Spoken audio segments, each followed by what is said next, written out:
Introduction. What is that one activity that all living organisms indulge in unconsciously and is necessary for their survival? Yes, respiration. All living organisms, whether they are plants, animals, or human beings, respire.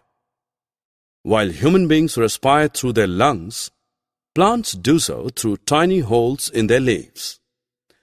Different animals have different organs that facilitate respiration. Fish breathe through their gills, frogs and earthworms through their skin, insects through their spiracles. In this lesson, we will study in detail the mechanism of respiration in human beings.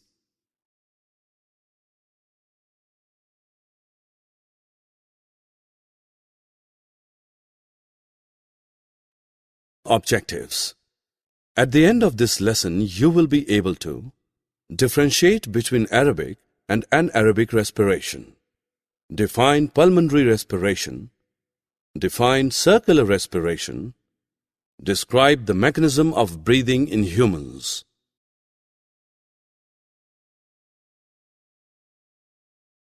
Let us look at what is breathing. When a human being breathes, he exchanges the unwanted carbon dioxide with oxygen, which is essential for survival. Breathing involves two steps: inhalation and exhalation. Inhalation refers to the taking in of oxygen from the air into the body. Exhalation refers to the expulsion of carbon dioxide from the body into the atmosphere. During inhalation, the chest rises as the lungs are filled with oxygen, whereas during exhalation, the chest falls as the carbon dioxide is emptied from the lungs. Such visible breathing is known as external or pulmonary respiration. We will now look at internal or cellular respiration.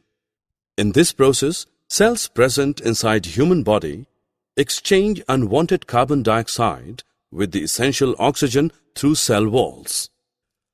Our body needs energy to perform various activities. The energy is produced when the food we eat is broken down into glucose. Breakdown of food requires oxygen obtained through inhalation. Thus, cellular respiration is the process by which cells make use of the energy obtained from food.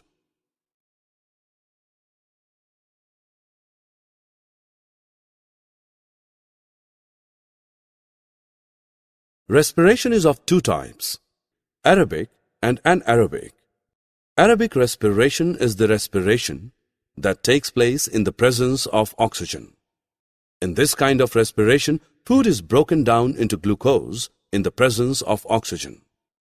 Anaerobic respiration is that respiration which takes place in the absence of oxygen. This kind of respiration is found in some microorganisms, such as bacteria, that inhabit places where oxygen is missing. The energy produced in aerobic respiration is more than the energy produced in anaerobic respiration. Shruti wants to hold her breath, but she can hold only about 30 seconds. After that, she has to breathe. This is because the body needs oxygen to breathe all the time. Taking in of air rich in oxygen into the body is called inhalation, and the giving out of air rich in carbon dioxide is called exhalation. Shruti now counts her number of breaths in 1 minute. She noted that she breathes in and out 15 to 18 times per minute. However, during exercising, it can go up to 30 breaths per minute.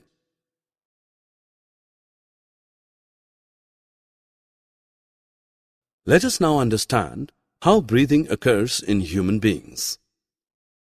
First, we inhale air through our nostrils.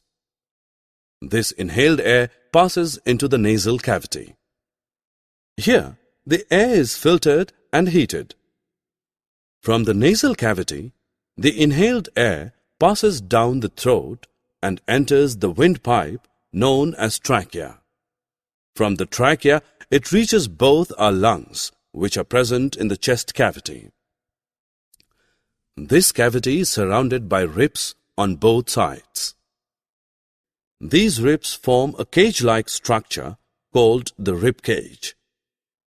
A large muscular sheet called the diaphragm forms the floor of the chest cavity. The rib cage and the diaphragm show movements during inhalation and exhalation. Once the inhaled air reaches the lungs, it enters tiny air sacs known as alveoli inside the lungs.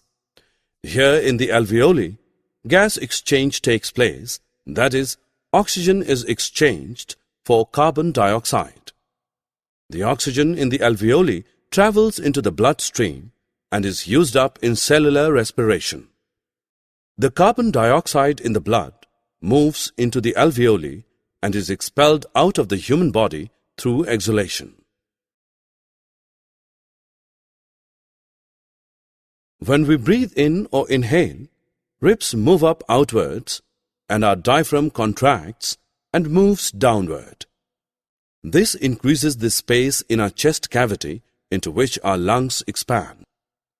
As our lungs expand, air is sucked in through our nose or mouth. The air travels down trachea into our lungs. When we breathe out or exhale, our ribs move down inwards and our diaphragm relaxes and moves upward into the chest cavity. As the space in the chest cavity gets smaller, air rich in carbon dioxide is forced out of our lungs and windpipe and then out of our nose or mouth. Summary. Let us summarize what we have learned. Inhalation refers to the taking in of oxygen from the air into the body. Exhalation refers to the expulsion of carbon dioxide from the body into the atmosphere. Cellular respiration takes place when cells exchange carbon dioxide with oxygen through cell walls. Aerobic respiration takes place in the presence of oxygen.